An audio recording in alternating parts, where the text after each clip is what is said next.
Bonjour à tous, moi c'est Tommaso, directeur technique du laboratoire Excel.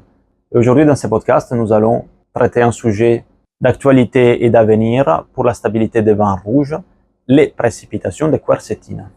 La quercétine est un flavonol issu de la famille des flavonoïdes, des pigments végétaux présents dans plusieurs espèces.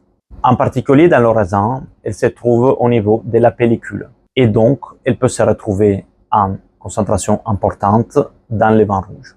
La quercétine a aussi des effets bénéfiques car c'est un antioxydant puissant et positif pour la santé.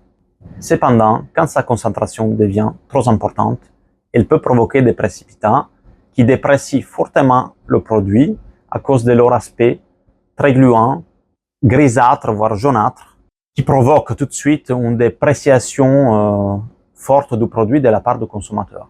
Ces phénomènes de précipitation sont connus en œnologie depuis longtemps, mais ils ont toujours été confinés à très peu de régions vitivinicoles de la planète, en particulier une région d'Italie, la Toscane. La Toscane est riche en Sangiovese, en cépage, très riche en quercétine et pauvre en anthocyanes. Les anthocyanes ont un effet protecteur sur la stabilité de la quercétine. Donc, pour une même concentration de quercétine, si le vin contient beaucoup d'anthocyanes, il précipitera moins qu'un vin pauvre en anthocyanes.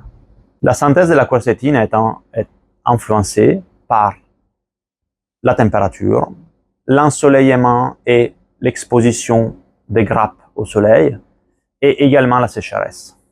Nous commençons à avoir des cas de précipitats de quercétine en France, et c'est pour cela que nous avons mis en place une méthode de dosage qui vous permet en même temps d'analyser les trois formes.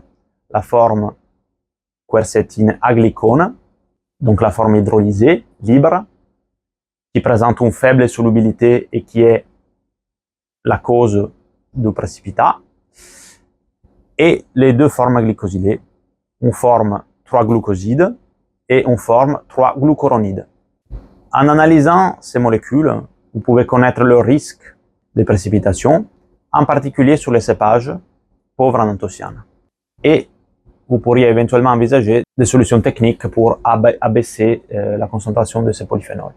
Cependant, ces solutions doivent être réalisées avec attention parce qu'elles vont forcément réduire également les concentrations d'autres composés polyphénoliques qui restent très intéressants d'un point de vue gustatif pour les vins.